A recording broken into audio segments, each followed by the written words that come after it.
DVC থেকে ছাড়া হচ্ছে জল, ফুলে ফেঁপে উঠেছে একাধিক নদী, বন্যার আশঙ্কায় মানুষজন। গত কয়েকদিনের টানা বৃষ্টি এবং দুর্গাপুর ব্যারেজ থেকে ডিভিসির জল ছাড়ার কারণে হুগলি ও বাঁকুড়ার একাধিক নদীর জল স্তর বেড়ে গেছে। এতে সাধারণ মানুষের মধ্যে বন্যার ভয় তৈরি হয়েছে। গতকাল সকালে রূপনারায়ণ নদী বিপদসীমা পার করেছে। এছাড়া দামোদর, মুন্ডেশ্বরী এবং দ্বারকেশ্বর নদীর জলও বাড়ছে।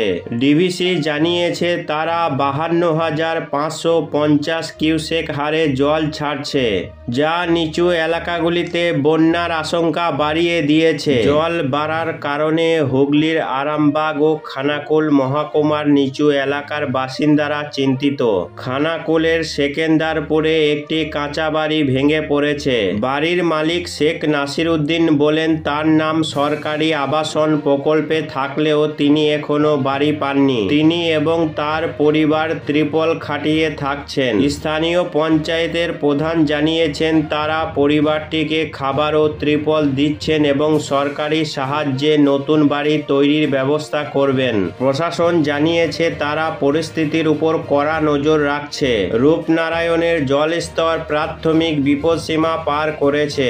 অন্যদিকে বাঁকুড়ায় বৃষ্টি কমায় বড় বিপদের আশঙ্কা নেই। নদীর জল বাড়লে পরিস্থিতি আরও খারাপ হতে পারে। এই জল বৃদ্ধির কারণে আমন ধানের ব্যাপক ক্ষতি হয়েছে। স্থানীয় কৃষকরা জানিয়েছেন দুর্গাপুজোর আগে এমন বন্যা হলে তাদের প্রস্তুতিও ব্যাহত হবে। সেচ দপ্তর এবং স্থানীয় প্রশাসন সব ধরনের সতর্কতা অবলম্বন করছে। যে কোনো জরুরি উদ্ধার কাজের জন্য তারা প্রস্তুত।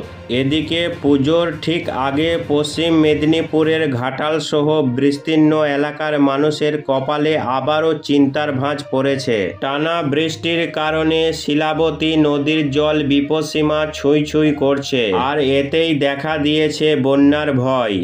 ভাঙা বাঁধ, বাড়ছে বিপদ। এলাকার মানুষ বলছেন জুন মাসের প্রথম বন্যায় শিলাবতী নদীর 4টে বাঁধ ভেঙে গিয়েছিল, কিন্তু সেই ভাঙা বাঁধগুলো এখনো পুরোপুরি মেরামত করা হয়নি। ফলে এখন নদীর জল বাড়তেই সেই ভাঙা বাঁধ দিয়ে হু হু করে জল ঢুকছে গ্রামে। এতে ঘাটাল ও চন্দ্রকোনার যাদবপুর সহ আশেপাশের প্রায় 7-8টি গ্রামের মানুষ চরম ভোগান্তিতে পড়েছেন। কৃষি ও যোগাযোগ ব্যবস্থা বিপর্যস্ত।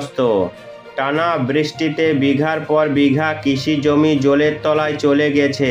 গ্রামের রাস্তাগুলো ডুবে গেছে। এতে যাদবপুর গ্রামের সঙ্গে আশেপাশের গ্রামগুলোর যোগাযোগ কার্যত বিচ্ছিন্ন হয়ে পড়েছে।